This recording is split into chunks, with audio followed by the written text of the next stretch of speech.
Good afternoon. Welcome to the weekly livestock market update. I'm Brownfield anchor reporter Megan Grebner with us as always to talk all things markets, University of Missouri. Scott Brand. Good afternoon, Scott. Good afternoon, Megan. A little bit of technical issues. Technology is wonderful when it works, not always the greatest when it's being fickle. And apparently today is the day for that. Anyway, not a huge week for us to get into reports. We're going to talk more retail prices, consumer sentiment, the demand side of things. And we're going to talk a little bit about feed costs and some drought concerns as well. But to kick things off, let's recap what happened this week in the markets. Yeah, Megan, this week in the cattle markets, we saw live fed steers that were 2 1/4 higher on the week. We also saw feeder cattle markets that were steady to $2 higher this week. We also had futures markets higher with the June live cattle contract up 240 and the May feeder cattle contract up 210. Box beef also gained this week, up $2.40. I like to remind us that when you look at that annual change now, we're actually 50 cents below on box beef where we were a year ago at this time. On the hog side, cash barrows and gilts were higher this week, up 90 cents. And the May lean hog futures contract was 4 1/4 higher this week. The pork cat value also gained up $4.60, which, point of comparison, that's $2.90 below where we were a year ago at this time. All right. It's really been kind of an interesting week watching markets. I think a lot a lot of influence from what was going on the input side of things this week.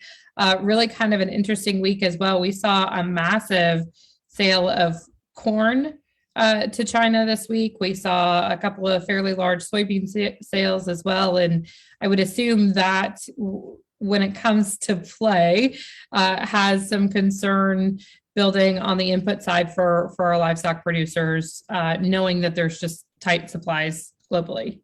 Yeah, that's certainly a tough one, right? So input uncertainty, I will say we're getting a lot of things that would tend to pull us up on those input prices right now, but just the uncertainty of we're now trying to think about starting to plant in many parts of the country, and now we've got what's a strong demand pull, where our prices come this fall. I think there's a lot of folks scratching their heads at this point in time, trying to look forward in that crystal ball.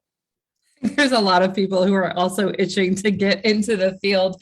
My dad always joked that like tax day was his goal day to start planting, but they had snow this week in central Illinois and they arrived at our house for Easter today. So he's going to be a little bit behind as well. And I know he's not the only one. Yeah, that's right. So we'll see what happens. And some dry weather in some parts of the country already that probably makes us with less subsoil moisture than we've had for a while. So again, to be a lot of uncertainty. And I say we can either have really high feed costs or we could have much lower feed costs come this fall. And we'll know about the time we start to pull the combines out to get them ready for harvest. All right. So let's talk weekly slaughter numbers as well as we take a look at those. A little bit slower this week compared to the last couple of weeks. Yeah, that's right, Megan. And it might be a little associated with maybe a slower run here as we talk about today being Good Friday. Cattle run of 634,000 head this week. That's down 37,000 head from where we were a week ago and down 7,000 head from where we were a year ago at this time. On the hog side, a run of 2.437 million head of hogs to be slaughtered. That's down 78,000 head on the week and down 106,000 head from where we were a year ago. Retail prices, first report we're going to talk about this week. Let's talk a little bit about how beef and pork were shaping up in March. Yeah, well, we certainly saw a lot of inflation discussion with retail prices coming out this week. The overall food and beverage jumped 8.5%. When you start looking at beef retail price and pork retail price, so relative to where they were a month ago. So, right, so for March, we're up about 1% on the beef retail price, up about 1.5% on the pork retail price. That may sound like it's not so bad. However, when you compare those relative to a year ago, that gets us a situation where we're talking about beef retail prices up nearly 19%, and those pork retail prices up 16% from where we were a year ago at this time. So much stronger growth relative to a year ago when you start looking at what we got out of the reports this week. How much, I mean, obviously this is something that we will continue to watch over and over and over again, right? Because the demand has to stay strong to be able to support the price picture. How concerned are we seeing prices shoot up 18.6% and about 16% year over year, especially if that trend continues for a prolonged period of time? Yeah, so I think you hit the nail on the head with the last part of that. If this trend continues, because I think right now all the news we get back is consumer demand remains strong despite what's been this large run up in retail prices, which reminds me to keep saying, consumer demand hasn't really backed away given those prices. Now they continue. Perhaps at some point we find demand slowing. To me, that depends a little bit more on where we see the general economy going as we look ahead. I do think there's a segment of the population, those in the lower income brackets, that are tending to find this a much more difficult situation than those in some of the higher income brackets, just because they are having to make some decisions. Do I want more food? Do I want more gasoline? It's like all of those costs are going up for them. I think some in the higher income brackets are certainly not happy with higher prices, but frankly haven't changed much in terms of their consumption habits to this point. You bring up a good point. Consumer demand remains strong. That's a great segue to our consumer sentiment, which is really kind of surprising, more so than what I expected it to see for this month, knowing that we're talking about inflationary concerns, rising food prices, rising gas prices, rising everything.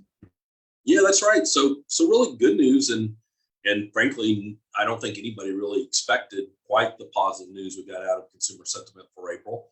It is up 10.6% relative to where we were in March. And if you remember, that March number was pretty weak, as consumers were, I think, concerned about inflation at the time. Now let's be clear. Overall index of consumer sentiment still down nearly 26% relative to where it was a year ago at this time. I will say that the positives here, so the expectations portion of that index is where we're seeing some of the strongest growth. So it was up 18%, Megan, month over month. So it's the expectation side that really pulled here. I think one of the things that came out of that report was that although gasoline prices haven't moved lower, they haven't continued to march up in April like they would have in March. So I think that helped consumers maybe feel a little bit better about the situation. And it's amazing how after increasing 50 cents or so a gallon in March, just being flat makes consumers a lot happier.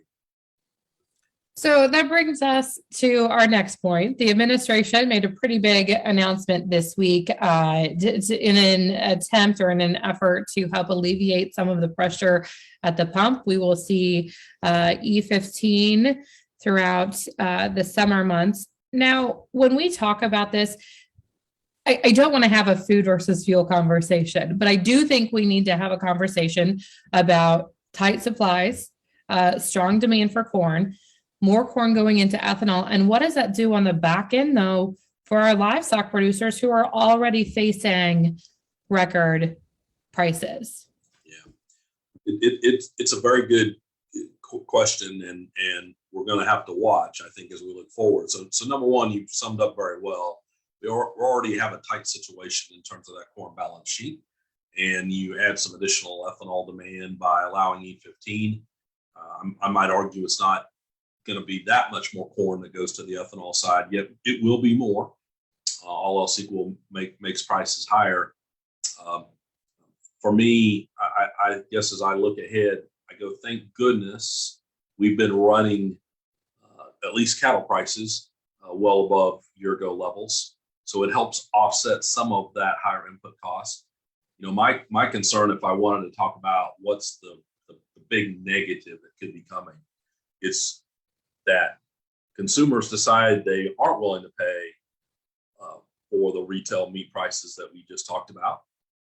And so that starts to then slide farm level cattle and hog prices even lower. And then all of a sudden we talk about very high corn prices, and that won't work. And so thank goodness we've had very strong demand for meat.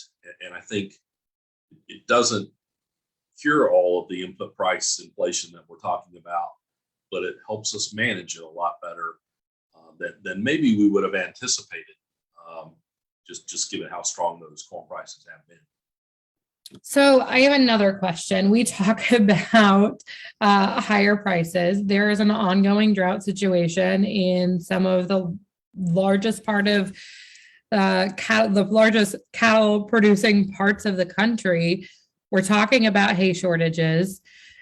While things look good price-wise on the back end, that also still puts producers in a pretty tight position, knowing that there's a lot of rising input costs and some of those cards are starting to really stack against them. Yeah, for sure. And so I always come back and I say, risk management is so much more important in these volatile times. And yet I'll say volatile times give us opportunities as well as challenges, opportunities for selling at higher prices at times. But this volatility is really critical. And you've hit the nail on the head. I mean, we can look in a state like Texas and look at subsoil moisture conditions, and we've got 54% that's very short. We've got 30% in Texas that's short. So that's not just topsoil moisture, that's subsoil moisture. So we know there's not a lot down there to pull from as we're going to talk about hay and pasture going forward. We can look at a state like Montana as well. We all know how tough the northern plains were. That's a 57% very short and 34% short is what we got out of the report this week. It just reminds us we're not done here with dry weather. And you look at the current drought maps and they continue to be expanding. They're not contracting. I'm curious to watch them over the coming weeks, as these are going to be the critical periods of time where we need adequate moisture to be able to get green grass to grow. But we could be very short.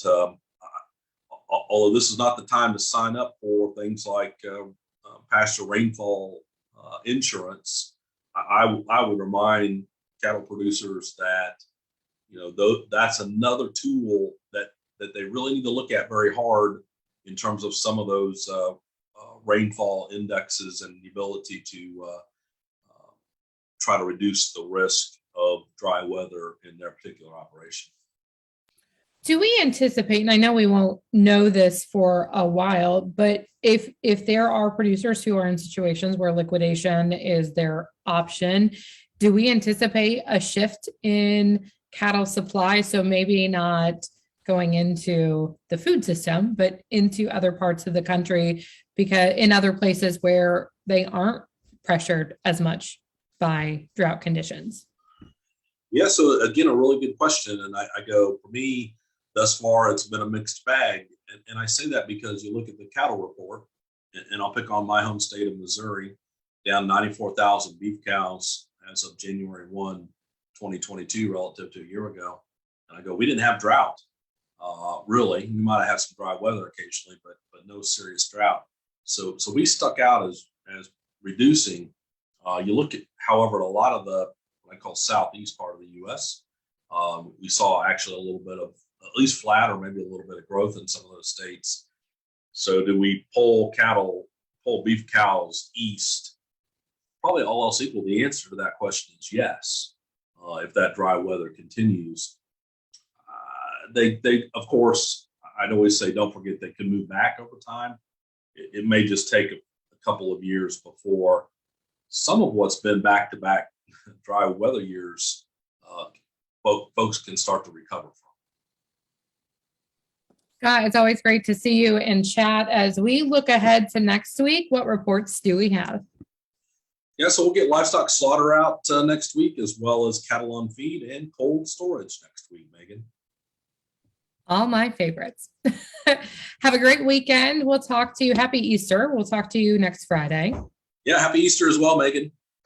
Easter eggs are, I have toddlers who are begging for an Easter egg hunt from the Easter Bunny on Sunday. So I think I will be very busy over the next couple of days.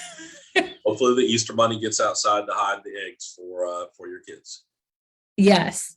And I don't hit him in the road. I'm just kidding. Just kidding. All right. Scott, great to see you. We'll talk to you next Friday. Take care, Megan. So our weekly livestock market update delivered to your email box every Saturday morning. Go to brownfieldagnews.com. You can also ask questions or submit comments there as well. And if you're looking for some great podcasts, go to brownfieldagnews.com/podcast. Have a great weekend. I'm Megan Grebner for Brownfield.